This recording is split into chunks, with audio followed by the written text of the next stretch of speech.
I thought about recording an episode a couple of days ago that felt a little hot takey. And that episode was going to be about why I think Wisconsin basketball could win the Big Ten. And then Purdue lost. And it felt almost a little too prescient. Um, but then Wisconsin won yesterday and won in a fashion that I think says a lot about why I think this Wisconsin basketball team can win the Big Ten and why I'm not the only one who thinks so. That is today's episode here on the Scotty Six Pack podcast. Thank you once again for listening or watching on your podcast platform of choice or on YouTube. While you're hanging around here, hit the subscribe button, hit the like button if you're watching on YouTube, leave a kind comment, a kind review, 5 stars, helps other people enjoy the show, helps us keep creating some good Badgers, Packers, Brewers, Bucks, wherever we may need to go in these here Wisconsin sports content, because this podcast is your one-stop shop for all things Wisconsin sports. And I want to talk about Wisconsin defeating Ohio State, first of all. And then I want to talk about why I believe Wisconsin can win the Big Ten. Wisconsin basketball defeated Ohio State last night by a decent margin, an 11-point game. It wasn't necessarily an 11-point victory throughout. Didn't exactly feel that way. But it was a convincing enough victory in the sense that it convinced me that I do know what this Wisconsin Badgers basketball team is. Because I think that many times college basketball is a little fickle in that we see teams on a week-to-week basis. The performance goes up and down. We're not exactly sure what the team is.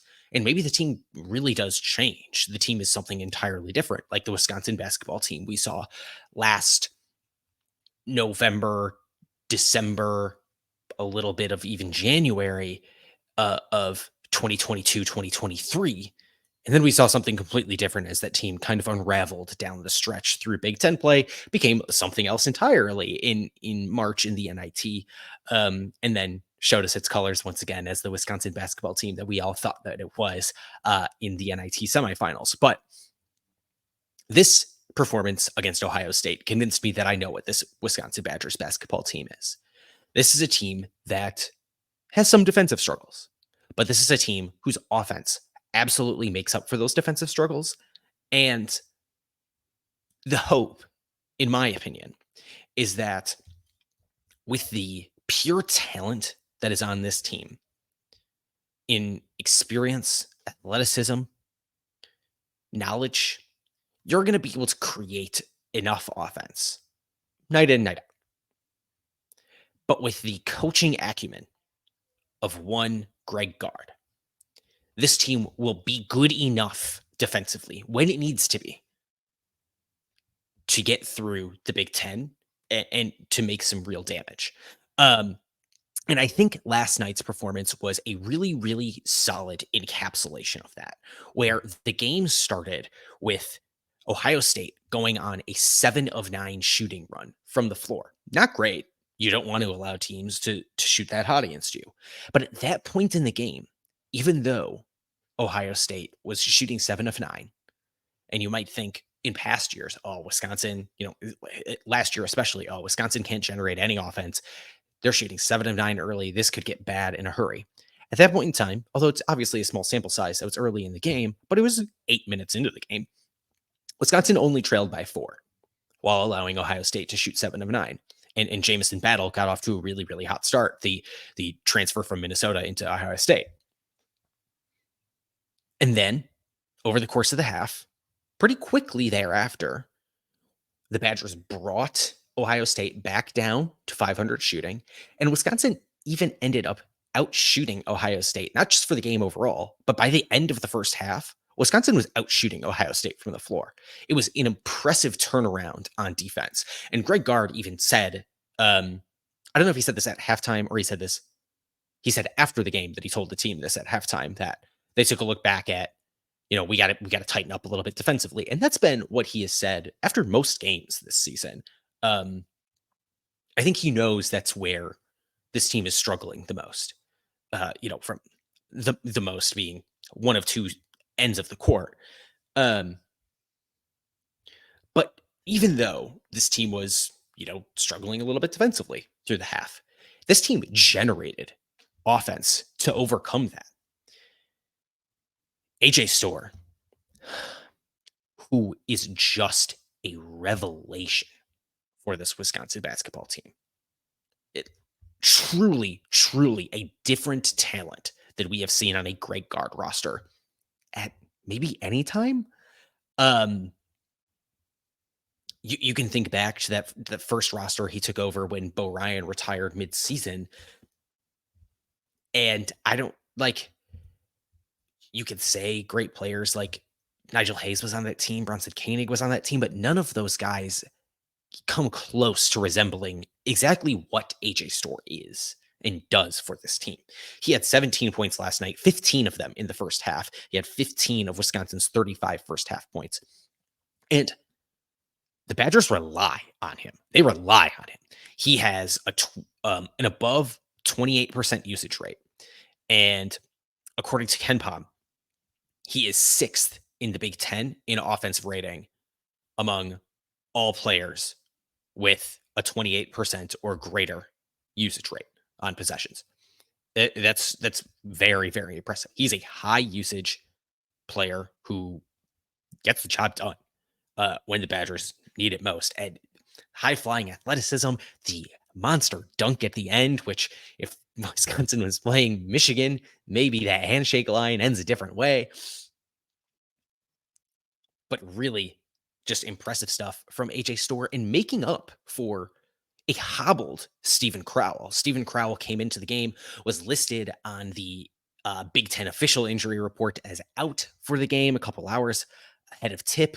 Badgers officials clarified, no, he's just questionable. Sounds like he knocked knees with someone. Craig Gard said after the game they went and looked at the tape, but couldn't see exactly where that bruise came from. It's officially a knee contusion on that left leg.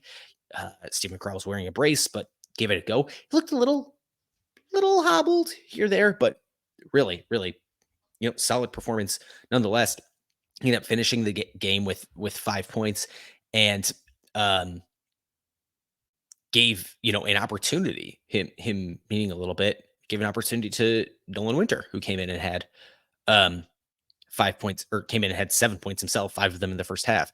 And Stephen Crowell, who had 0 points in the first half and is the highest player by offensive rating, according to KenPom, with at least 20% or greater usage rate. Wisconsin being able to, weather that storm, in my opinion, is very, very impressive. Weather that storm, 0 points from Stephen Crowell in the first half. One of the players that team relies on the absolute most, and Wisconsin leading by 2 at the half. That's you really love to see that.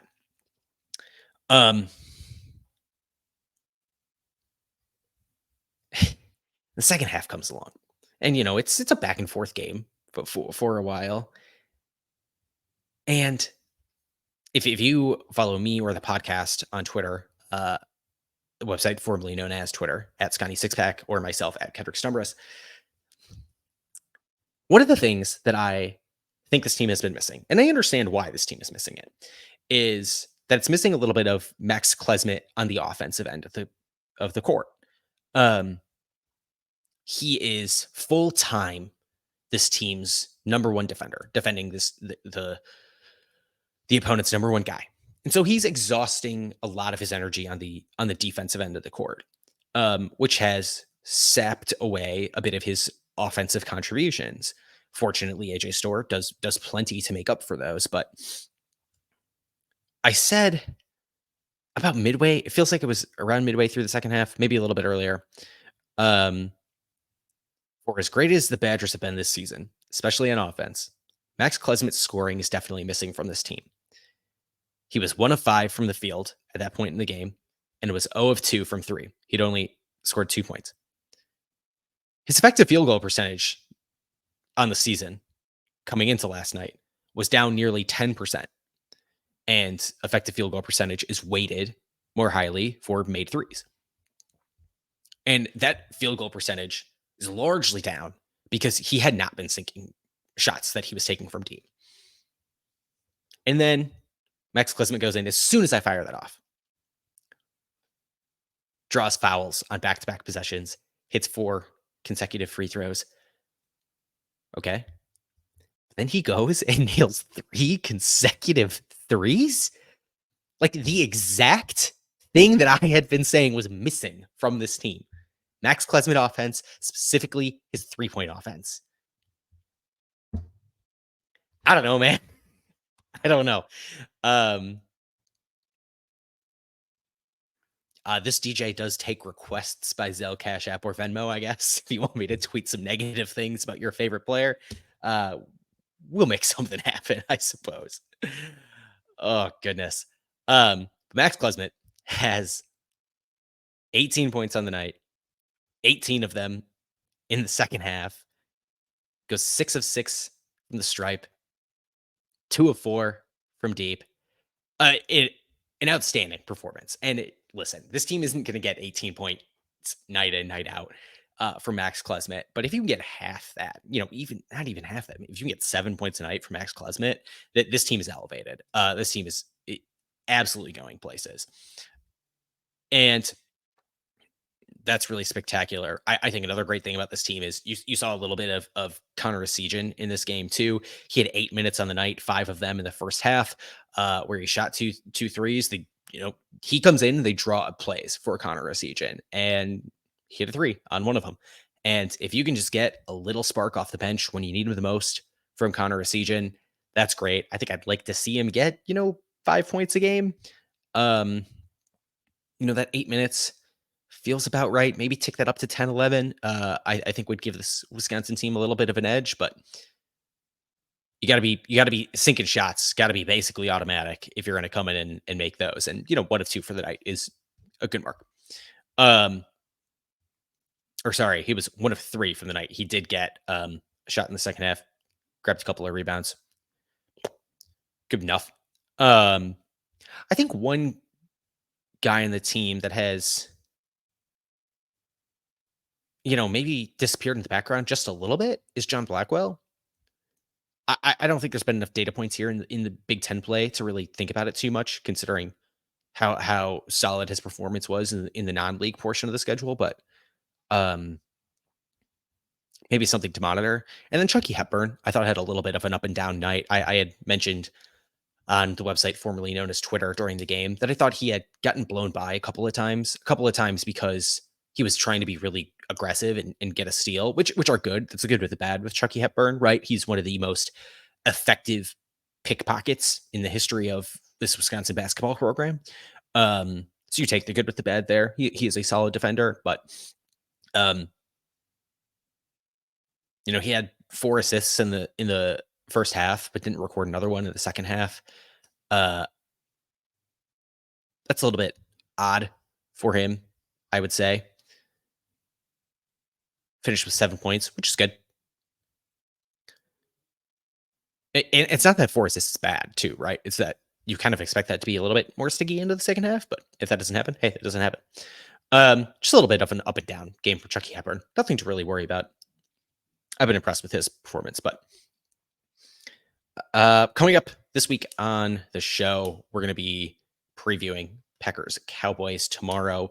And then after that, I think the next episode will be in your feed on Tuesday of next week, not Monday, because I might have a little bit of let's just call them travel plans going on.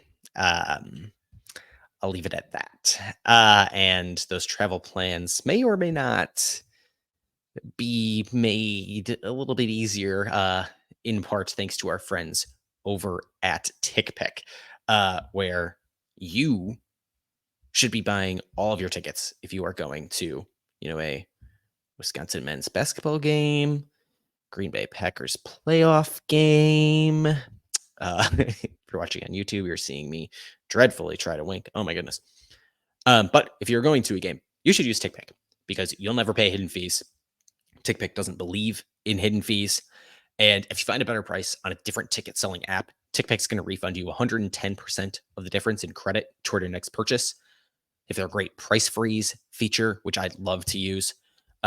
Plus, if you use my link in the podcast description, in this YouTube description, you're going to save $10 on your first order. So click that link, download the TickPick app. That's TickPick in the Apple App Store, the Google Play Store. Never pay hidden fees on tickets ever again. The lowest prices for all of your tickets through the rest of this college basketball season, and hopefully through the rest of what is a fun Packers playoff run. All right. So, can Wisconsin basketball win the Big Ten? I think so. And I think so because I think their number one competition is weaker than expected. I'm not exactly sure why. And I want to get into that here. So, obviously, the number one competition for Wisconsin in the Big Ten is going to be Purdue. And Purdue has taken 2 losses already, both of them in Big Ten play. And Purdue didn't take its second loss of the season last year until February 4th. So we're at a little bit of a different juncture. But this team isn't playing that differently. And cards on the table. I need to watch more Purdue film to really get this take off the ground a little bit more. But this Purdue team is, playing at a little bit of a quicker pace for the season. For all the people that, criticize Greg Gard and say you can't win the Big Ten playing at a slow pace, even though Greg Gard has done that multiple times. You can't get deep in the tournament playing at a slow pace. You can't be a nationally relevant program playing at a slow pace. Purdue did all that. Purdue played just a little bit quicker last season. They were 324th in adjusted tempo per KenPom last season. Now they're playing at a far more brisk pace. I wonder if that is a coaching decision by Matt Painter because of, last year he had quite a few inexperienced freshman guards playing significant minutes on his roster. Now he's got a little bit more of experienced guard depth. But they still, get into the lane, let Zach Edey do his thing, get a lot of assists. So they don't necessarily play with guys who are just out there getting their own buckets. Maybe that's part of, some variance there, but they've been effective at it. They go up, they grab rebounds, they defend really hard. They hold teams to a low effective field goal percentage. They are good perimeter defending team. However, they are allowing teams to shoot more threes per field goal this season per field goal attempt. So teams are getting more 3-point attempts off this season per possession than last season. There might be some noise. Maybe that's noise. Maybe there's some signal in there. They're also allowing teams to get more assists per field goal made this season. So they're allowing more 3-point attempts, but they're also letting teams get more assists when they do make buckets. And I don't know if those buckets are coming inside or outside. Again, I got to watch more of the tape. A little bit of the difference in Zach Edey's game is he was absolutely dominant on the glass. Like if Zach Edey was going up for a rebound, he was coming down with it last season. And those numbers are down a little bit this year. They're going to tick down just because of how, ridiculous he was last year. I don't necessarily pin that on anything other than, regression to the mean. Regression to not even the mean, just like a non-superhuman number. But Zach Edey is also getting to the getting to the free throw line more. His shooting percentage is up, making more buckets from the field. It's not a ton there. Their guards, at least on paper, seem to be playing, if not, a similar level better. I don't know. I don't get exactly the thing that's going on with this Purdue team right now. But with the losses that Purdue has taken and the wins that Wisconsin has racked up now, 4-0 in the Big Ten, for the first time since I believe it's the 2012-13 season. Wisconsin, Illinois, and Purdue are all currently projected by KenPom to finish in a three-way tie atop the Big Ten with a 15-5 record in league play. So, for whatever's going on with Purdue, and it's not even that there necessarily is anything going on with Purdue. It could just be that they took a couple of weird losses, and that's going to happen. And Wisconsin is going to take a weird loss here and there. And so maybe that takes them out of this Big Ten race. But it is Wisconsin's kind of race to knock themselves out of at this point.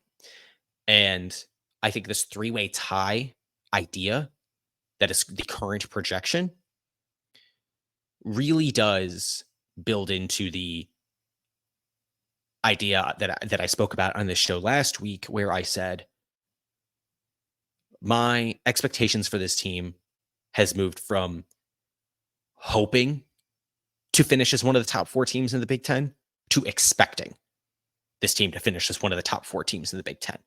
I think that's really outlined by that three-way tie, which KenPom currently projects at the top of the Big Ten with Wisconsin, Purdue, and Illinois. The way Purdue has lost games so far in the Big Ten tells me a little bit about how this Wisconsin team can take advantage of Purdue. And Wisconsin has to play Illinois only once this season, but Wisconsin does draw Purdue twice, which is a little bit tough. And Wisconsin plays Illinois in the third to last game of the regular season. Wisconsin plays Illinois at home and then hosts Rutgers and then goes to West Lafayette. A little bit of a tough stretch to end the season, although Rutgers is pretty dreadfully awful on offense, but they actually have a good defense. Like, if you are watching Wisconsin basketball last season, you think, oh, great, another team that has bad offense, but good defense. No, this Rutgers team this year is something different entirely. But the way Purdue has lost games this year, first, when Purdue lost to Northwestern before Christmas, it happened because Northwestern's backcourt went off. Boo Buie, Northwestern's scoring point guard, went off for 31 points. Fantastic performance. And then both of Northwestern's starting wing players had 20 plus points. That being an overtime game, so a little bit inflated, but yeah, that was because of the backcourt that Northwestern won that game. When Purdue lost to Nebraska earlier this week, on the wing, Tominaga had 19 points. He's really, really good. And then it wasn't just on the wing. It was also in the front court. Bradley transfer, or Rank Mast, Nebraska's center, had 18 points versus Zach Edey's 15 points in that game. And so what's interesting there, kind of out-dueling Zach Edey a little bit in the front court, is Mast, however you say it. I believe he's Norwegian. He is 2 inches shorter than Steven Crowell, weighs about the same based on how they're listed. And so I said earlier in the show, right? Steven Crowell, among all players who have a 20% or higher usage rate in the Big Ten, Steven Crowell has the highest offensive rating of all of them. All of them. So I think that's a performance Steven Crowell can replicate, but obviously you got to get him on a good night.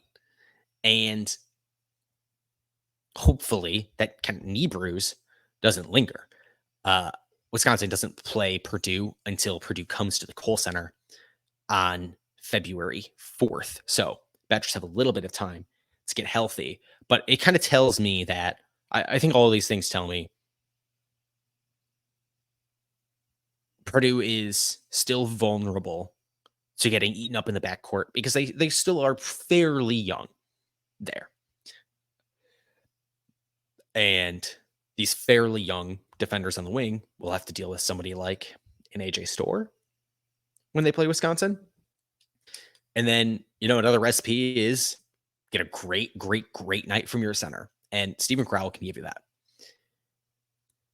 And according to KenPom right now, Wisconsin is favored in every individual game from here until the last game of the season, where Wisconsin is underdogs at Purdue.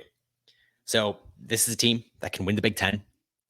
Obviously, going to have to get a couple things to break your way, but this Purdue team, I don't even necessarily think they're any more vulnerable than last season. And yeah, you'll hear some people say, "Oh, of course they were like if they're just as vulnerable as last season, they're plenty vulnerable. They lost to a 16 seed. They lost to Fairleigh Dickinson.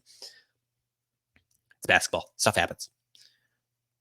That team was dominant throughout last year. Didn't look like anybody could beat it. Didn't look like anyone was going to beat it, except for that Rutgers team in early January.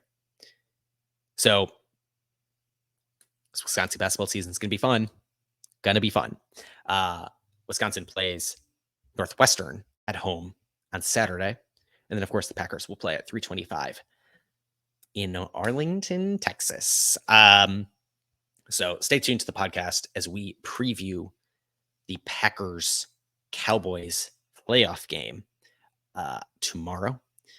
And we'll be back in your feed after that on Tuesday to hopefully talk about a Green Bay Packers win, a divisional round playoff trip to San Francisco, which does not sound fun. But hey, if the Packers get there, then again, it's all gravy, icing on the cake. So thank you, as always, for listening to today's episode of the Scotty Six Pack podcast. You can get all things Wisconsin sports by listening to this podcast on your podcast platform of choice or watching on YouTube. While you're on YouTube, hit the subscribe button, hit the like button, helps other people find the show. If you're listening, subscribe, follow, leave a nice review, 5 stars, kind comments, helps us get more eyes, ears on the show, do great things for you. So once again, I am Kendrick Stumbris. You can follow me at Kendrick Stumbris on the website formerly known as Twitter, and the podcast at Scotty Six Pack for the latest in Wisconsin sports on Wisconsin.